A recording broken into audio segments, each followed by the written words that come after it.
Stop treating academic writing like a pizza. It is not a pizza, but a what? But a very delicious succulent burger. And I'm going to explain to you now. So please, borrow me your ears, right? So when we look at a burger, right, the burger has a top bun and it has a bottom bun, right? And then it has all the nice, delicious things inside, right? So whenever you are writing a paragraph, whenever you are writing a paragraph, be it in an assignment, in a research, in a literature review, in whatever, when you're writing a paragraph, the first thing that you do is that your paragraph must have what we call an introductory statement. So when we look at a burger, your introductory statement will be what? Will be the top bun of a burger. And then followed by what? Followed by the points that you will be discussing within that paragraph. After writing those points, you don't just write the last point and then end your paragraph like that. No. After you have discussed all your points within your paragraph, you then give what? You then give us the bottom bun, which is what we call a concluding sentence or a concluding statement.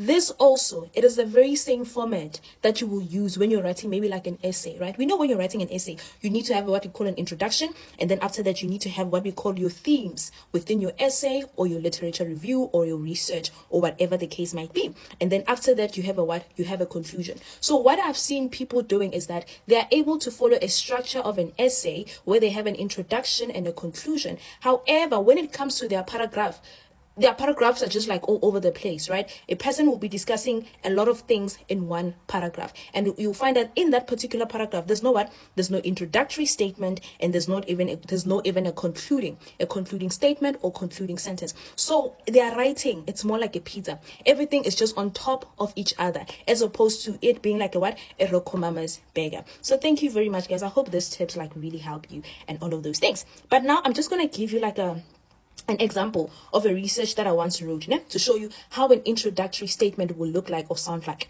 So in this, the heading was the importance of self-efficacy on academic achievement.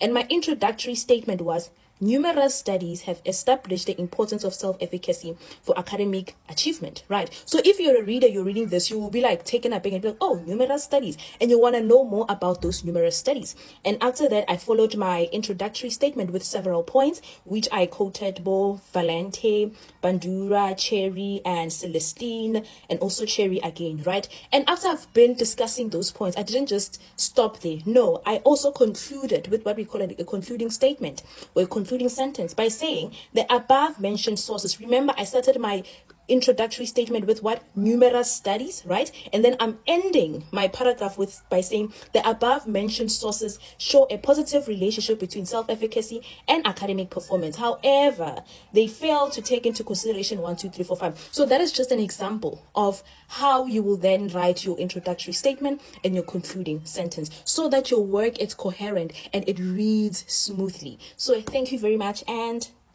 bye.